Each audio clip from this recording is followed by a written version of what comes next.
नमस्कार दोस्तों। मैं रेनू, कहानी विद रेनू में आपका स्वागत है। दोस्तों, आज मैं जो कहानी सुनाने जा रही हूँ वो एक बहुत ही फेमस बुक है, दिव्य प्रकाश दुबे जी की कहानी मुसाफिर कैफे।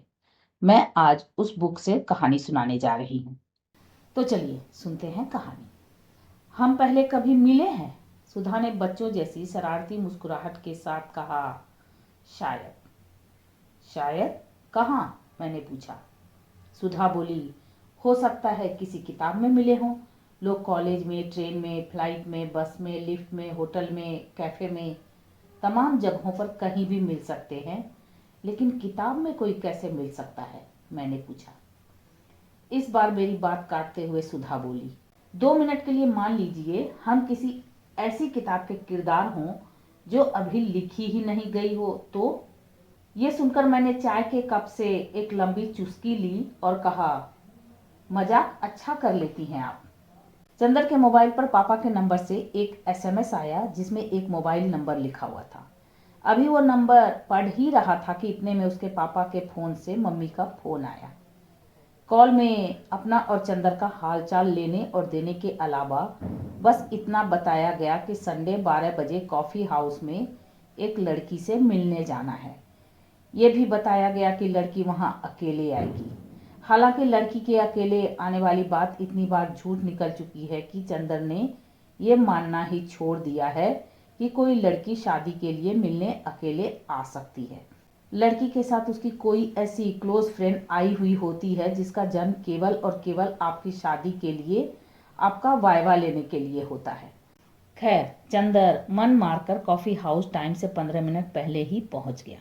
वहां देखा तो एक टेबल पर एक लड़का और लड़की साथ बैठे हुए थे। उसने घड़ी देखी और सोचा कि 15 मिनट देख ले, फिर 12 बजे फोन कर लेगा। अब जब चंदर अपना मोबाइल बाहर निकालकर बार बार उसको अनलॉक और लॉक कर रहा था, उसी दौरान उस कैफे में बैठी लड़की की आवाज तेज होने लगी।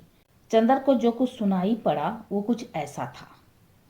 अच्छा, तो शादी के बाद अगर तुम्हें 2 साल के लिए अमेरिका जाना पड़ेगा तो मैं यहाँ अपना करियर छोड़ के तुम्हारे साथ चलूं? तुम सॉफ्टवेयर इंजीनियर्स को क्या लगता है कि अमेरिका जाना कैरियर है? नहीं, तुम लोग समझते क्या हो?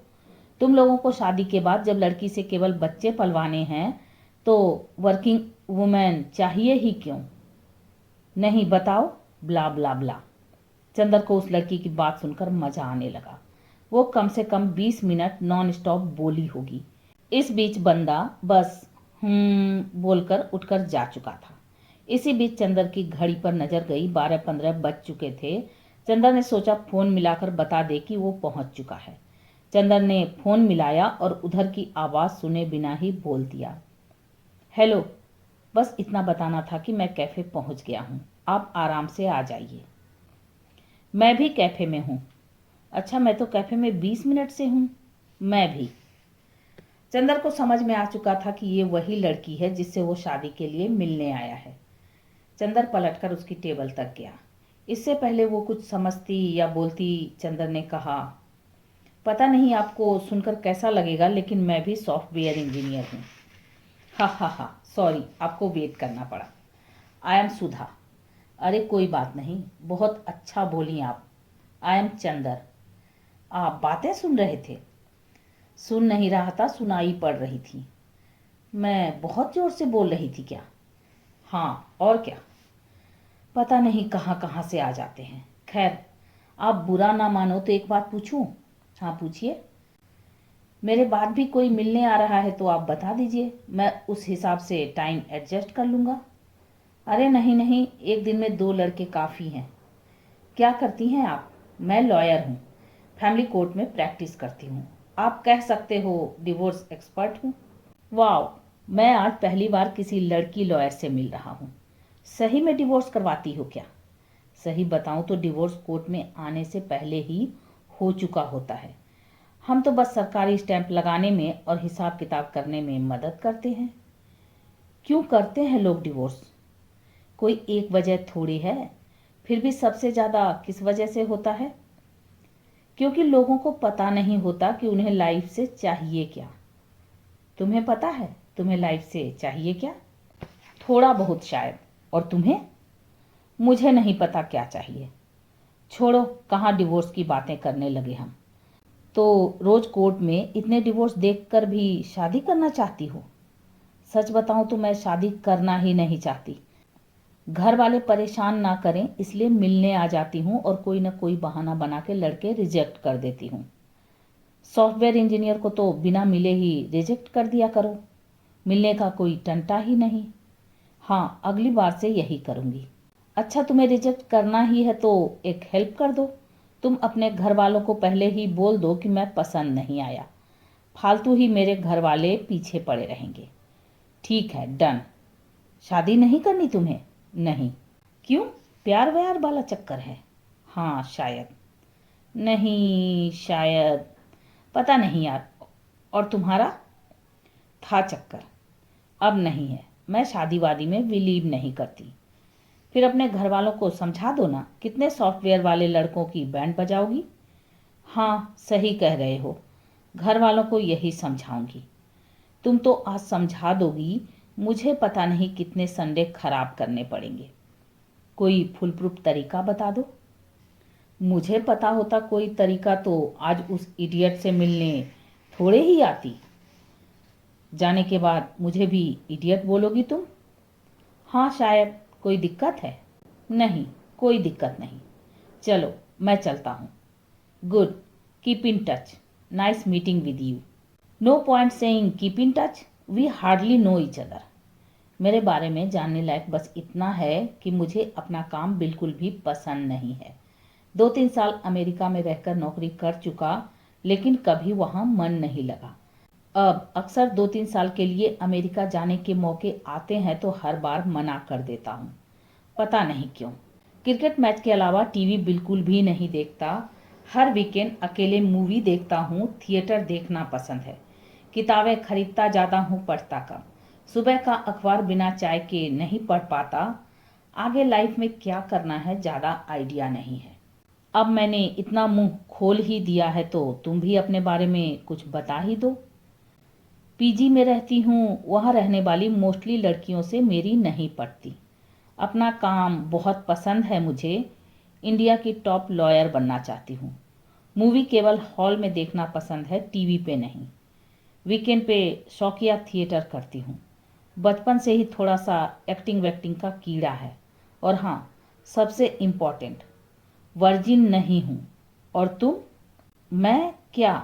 वर्जिन हो तुम? अरे छोड़ो, ये बताओ, 1 बज गए। कहीं लंच वंच कर लें या तुम्हें कहीं निकलना है? मुझे साउथ इंडियन पसंद है, वो खाएं? मुझे साउथ इंडियन उतना पसंद नहीं है, लेकिन चलो, कौन सा तुम्हारे साथ उम्र भर खाना है? अरे नहीं पसंद तो कुछ और खा लेते हैं। अरे नहीं, चलेगा यार, एक ही दिन की तो बात है। ये चंदर और सुधा की पहली मुलाकात थी। पहली हर चीज की बात हमेशा कुछ अलग होती है, क्योंकि पहला न हो तो दूसरा नहीं होता, दूसरा न हो तो तीसरा। इसलिए पहला कदम ही जिंदगी भर रास्ते में मिलने वाली मंजिलें तय कर दिया करता है। पहली बार के बाद हम बस अपने आप को दोहराते हैं और हर बार दोहराने में बस वो पहली बार ढूंढते हैं। उस दिन लंच में केवल 2 ही चीजें अच्छी थी, एक खाने के बाद की फिल्टर कॉफी और दूसरी सुधा की कंपनी। खाना खत्म होने तक करीब 2 बज चुके थे। चंदर ने चलने से पहले कहा, फिर अब क्या प्लान है? कुछ नहीं, घर जाऊंगी, आराम करूंगी। मूवी देखनी थी, लेकिन देखूंगी। कोई फ्रेंड साथ चले तो जाऊंगी, नहीं तो क्या? नहीं तो मूवी रहेगी नहीं, अगले हफ्ते तक मिस हो जाएगी। मूवी मुझे भी देखनी थी, कोई ना मिले तो बता देना, मैं साथ चल लूंगा। मुझे वैसे भी देखनी ही होती है मूवी। इनफैक्ट तुमसे मिलने नहीं आया होता तो मूवी ही देखने गया होता। अरे मिल जाएगा कोई ना कोई, वरना फोन कर दूंगी। पक्का? हाँ पक्का। चलो फिर चलता हूँ, अपनी शादी में बुलाना। मैं तो करूंगी नहीं शादी, लेकिन तुम अपनी शादी में जरूर बुलाना। डन। और हाँ, keep in touch. Sure. It was needed, nice meeting you. वरना उस इडियट ने मूड ऑफ कर दिया था। किसी से मिलकर नाइस मीटिंग यू अगर कभी लगा भी करे तो बोला मत करो। कुछ चीजें बोलते ही कचरा हो जाती हैं। ठीक है, ध्यान रखूंगी, चलो bye bye. Bye bye, tata. Sudha के पास उसके घर वाले एक नए लड़के का नंबर भेज चुके थे और चंदर के पास एक लड़की का नंबर आ चुका था। दोनों अलग अलग लड़के और लड़की से मिलने के लिए उसी कैफे में पहुंचे। सुधा वहां पहले से थी, चंदर को जिस लड़की से मिलना था वो भी वहां पहुंच चुकी थी। दोनों ने एक दूसरे को देखा, हाथ हिलाया और व्हाट द फक लुक दिया। सुधा जिस लड़के से मिलने आई थी उससे 10 मिनट में इरिटेट हो गई। इधर चंदर भी जिस लड़की से मिलने आया था उस पर ध्यान न देकर सुधा की तरफ देख रहा था, लेकिन चंदर सुधा के जैसे स्ट्रेट फॉरवर्ड नहीं था कि इस लड़की को बोल पाता कि उसे नहीं करनी शादी। इतने में सुधा वहां चंदर की टेबल पर आ गई और लड़की की ओर देखकर एकदम सीरियस होकर बोली, बहन, ये आदमी जो तुम्हारे साथ बैठा है ना, ये बहुत ही कमीना इंसान है। मैं 2 बार इसके बच्चे की माँ बन चुकी हूँ, लेकिन देखो फिर भी तुमसे मिलने आ गया। इस आदमी को लड़की से बस 3 चीज़ें चाहिए, हवस हवस हवस। बहन, मैं तो इंसानियत के नाते बस तुम्हें बता ही सकती हूँ, बाकी तुम्हारी लाइफ है और हवस भी तुम्हारी। आई मीन लाइफ तुम्हारी है। ये सुनने के बाद वो लड़की उठ के वहाँ से चली गई और उसने जाने से पहले चंदर को व्हाट द हवस लुक दिया। लड़की के जाते ही सुधा बोली, कैसी लगी मेरी एक्टिंग? बहुत ही बेकार। क्यों? तुम्हारी लाइफ को बर्बाद होने से बचा लिया। तुम्हें कैसे पता बर्बाद होती मेरी लाइफ? तुम्ही ने तो कहा था ना शादी नहीं करनी तुम्हें। हाँ, बोला तो था, लेकिन ऐसा थोड़े है कि कभी नहीं करनी शादी। तुम्हारे आने से पहले ये बंदी अपने बॉयफ्रेंड से बात कर रही थी। उसको फ़ोन पे बोला था उसने कि इस इडियट को आधे घंटे में निपटा कर आती हूँ।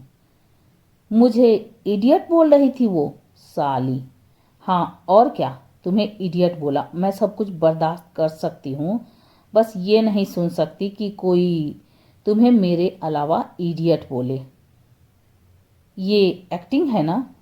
और क्या, तुम्हें क्या लगा? एक्टिंग अच्छी कर लेती हो तुम, फिल्मों में ट्राई क्यों नहीं करती? जहाँ पनाह अनारकली बर्फ के पहाड़ पर साड़ी पहन के स्लो मोशन में डांस नहीं कर सकती ना, इसलिए थिएटर करती हूँ। कॉलेज में थी तो लाइव थिएटर करती थी। थिएटर तो सुना है, ये लाइव थिएटर क्या बला है? दिल्ली में जब हम लोग कॉलेज से लौटने के लिए बस लेते थे और देखते थे कि कोई बंदा किसी लड़की को परेशान कर रहा है तो मैं अपने फ्रेंड को एक झापड़ मारकर शोर मचाने लगती थी। इससे क्या होता था कि जो बंदा सही में छेड़ रहा होता था उसकी फट लेती थी। हम अगले स्टॉप उतर जाते थे कि चल पुलिस स्टेशन लेकर चलती हूँ, और अगले स्टॉप से हम दूसरी बस ले लेते।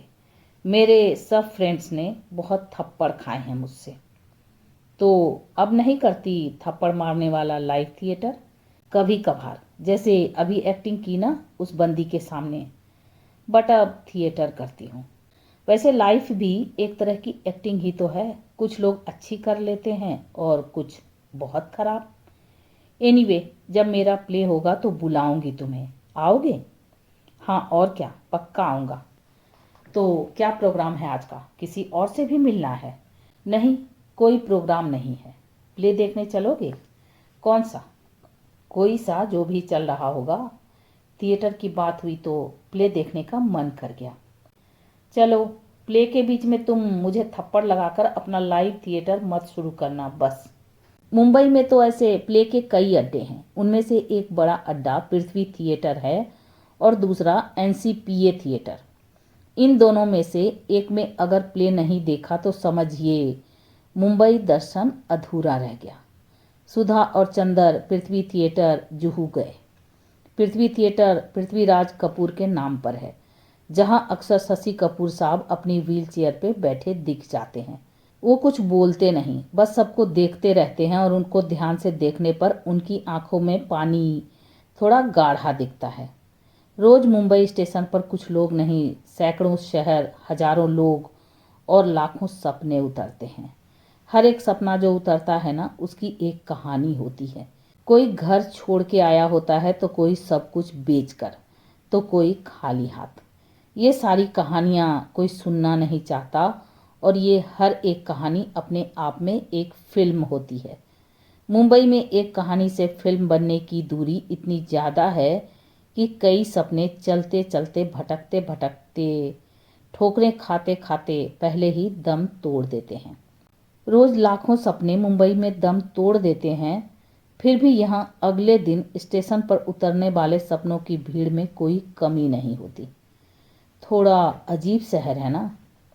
उन सारे सपनों में से कुछ सपने रोज शाम को पृथ्वी थिएटर पर आते हैं, इसलिए पृथ्वी का माहौल बड़ा मस्त रहता है। हर टेबल पर एक फिल्म बन रही होती है।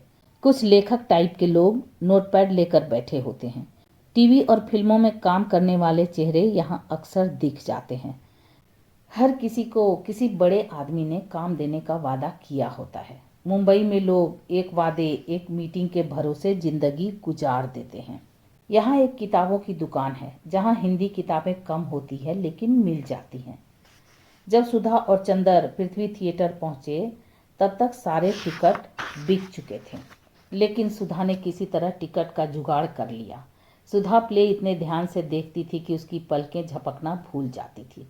सुधा के साथ एक आध बार ऐसा भी हुआ कि उसकी पलकों से बिना बताए पानी की दो चार बूंदें बाहर आ गई। चंदर का ध्यान प्ले पर कम सुधा पर ज्यादा था। जैसे जैसे थिएटर की लाइटिंग बदल रही थी, ठीक उतनी ही तेजी से सामने एक्टर्स के चेहरे के भाव बदल रहे थे और उतनी ही तेजी से सुधा के चेहरे का रंग भी बदल रहा था। प्ले खत्म होते होते सुधा, थिएटर की लाइट और स्टेज के एक्टर तीनों मिलकर एक हो गए। प्ले खत्म होने के बाद सुधा बहुत देर तक कुछ नहीं बोली। चंदर ने डिनर के लिए पूछा तो बोली, प्ले कैसा लगा तुम्हें? अच्छा लगा। बस अच्छा? बहुत अच्छा नहीं लगा? ठीक है, बहुत अच्छा लगा। रोती भी हो तुम? बस प्ले में। सही में रो रही थी या एक्टिंग कर रही थी? तुम्हें क्या लगता है? मुझे क्या लगता है कि बस रोते हुए ही हम एक्टिंग नहीं करते। I am impressed. डिनर करें? मन नहीं है।